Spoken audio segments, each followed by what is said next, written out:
So Kelly, as I was hearing you say that, I find myself as I'm starting a practice and starting to grow a little bit, that feels like, hey, I'm trying to get clients.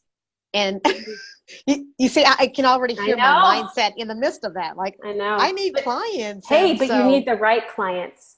You need the right. right clients from the get-go. You need the clients that are going to fit into your schedule. Otherwise, you're going to clinically, the impact is you build resentment, you get fatigued, and then that's felt by the client.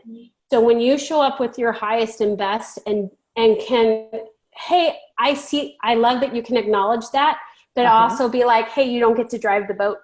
Like, you can be scared. There's a part of you that can be scared, and that's normal. And trust that you know who is the right fit for you.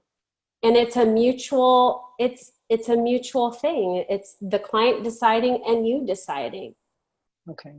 One Yeah. thing, Trisha, that I recommend, and Kelly may agree or disagree, we don't always agree. Oh, no, we're we like don't. siblings. Is I recommend that you really say how many sessions per week do you want, make that schedule and work that schedule, whether you have one client or that amount. So if you want 15 sessions a week, and you know that in addition to those 15 sessions, you're probably going to put it in 3 or 4 into marketing and networking, work that 19 or 20 hours per week from the get-go. And if you have one client, that means you need to put in 19 hours of blog posts, of networking, of other things. And the other thing is that say you don't want to work every evening of the week because you have a family or a life or hobbies, that's a great opportunity, especially early on, that you could add other clinicians to the practice. And so I know a lot of times we think, oh, I'm just starting a practice. It's not the time to add clinicians. When I started mental wellness counseling, I was working as a foster care supervisor, and I had a supervisee that he was doing his hours, and he was like, I want to do a little bit of private practice. So he came in on Tuesdays and Thursdays. We had a contract for it. In Michigan, 1099s are super easy. Not in California. Not as much, definitely not California. This is where we disagree. Yeah, definitely not New York or California, Utah. But there's ways that you can do that in most states that it's fairly easy to have a contractor come in. And of course, you want to consult your own attorney and accountant on that. But I had 4 people working for me while I was working my full-time job. And so I knew I was actually making more money. This is where I'm going to argue with you. Just do it. so Argue. People can see us. Bring the noise. But you had marketing that you were doing, and you had the phone ringing to justify that. I would say it was ringing and there was marketing, but I actually see that when people add clinicians to their practice, that actually helps them grow faster than if they wait until they have the calls. So this is where we disagree, because I see people adding before they can take care of them. And then that ends up well, I work with mainly employee relationships, not contractors. So I believe you shouldn't add employees until you can actually provide work for them, because I think for employees, for sure. Yes. I think that's where that's where we're a little different. Yeah, there's a broader discussion there. But my point is that if you don't want to work every evening, there's other ways you can get around that. Someone else can. It could be that you sublease. It could be that you have contractors or W-2s. Define that relationship and what you want it to look like, and then make that happen. Kelly, you've mentioned ideal client, and like whether it was at the beginning, you've talked about making sure you focus on your ideal client. How do you help people? Are there maybe any exercises or something that you can walk us through on really identifying your ideal client and knowing how to attract them? Because I think a lot of people, they aren't sure who they want to attract, or they know who they want to attract, and then they don't know how to actually attract them. So any exercises, tips, tricks that are around ideal clients? Well, I think if you're beginning, think back to work you've done in other jobs and who you've seen, and who, when they walk through the door, you feel like, ugh, okay. Like, I wish Not that couple again. Yeah, like in my other past jobs prior to my own business, I was told who to see. So I didn't totally, and for some reason I always got like the tough ones. They really loved to send those to me. And so there's certain characteristics and traits that I just, and I will be honest with you, couples exhaust me.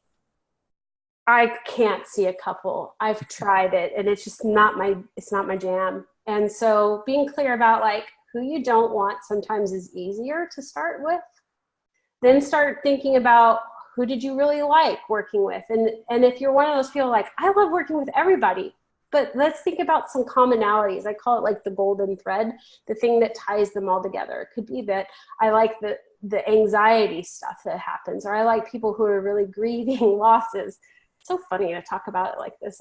Do other companies talk about, I really like it when someone's died, even no one else talks like this except therapists. But I think like thinking in terms of, if there's a lot, start sketching out all those different kinds of people. Sometimes we have a process where we have people like visualize and like pick a photo or sketch out what this person looks like, and get down to like what social media accounts do they follow, what do they love to eat, and all these kinds of things, because you want to know who's sitting in front of you when you're writing your website. And then, and if you're like, I don't really know, what interests you? Where do you feel creative? What is like, ooh, I would love to learn more about that. Or, oh, I would love to like help with that. Sometimes you start with where your curiosity lies, if nothing else. I've been giving you credit for something that I think you were the one that said it. I'm pretty sure it was you that said, like, think about what your client would write in their journal the night before they like Google you or pick up the phone to call you. Is that you? Yeah. I thought so. I'm glad you're giving credit where credit's due. Talk a little bit more about that. So we have boot campers go through an exercise where they write as the ideal client in their journal what happened that day. And at the end of the journal, the decision is, I'm going to call this therapist. So, which is you. So it's like stepping into their shoes in a typical day, and what is the straw that breaks the camel's back on them calling? I think it's really important to think about, it's just like in DV, it takes a partner to leave 7 times and come back before they finally leave on average. It's the same thing with finding a therapist. People come around and around and around to it. But what is it that's like driving them to say, that's it, I'm done, I need something to be different? So we have them like do this journal exercise. From that, we develop all the website copy actually. And, but it really gives you kind of information into who you like. So if there are multiples, I have them do multiple journals, like the couple. And if it's a kid that you love working with, journal what the parent is like, or also journal what maybe the kid would say if they could write. If they could speak to like, oh gosh, I went to school today and so made fun of me, and I come home and mom just wants me to do homework and I don't want to do homework, I want to be left alone. You really can step in and empathize with those pain points, and it gives you more like flesh to the bones of who you want to see.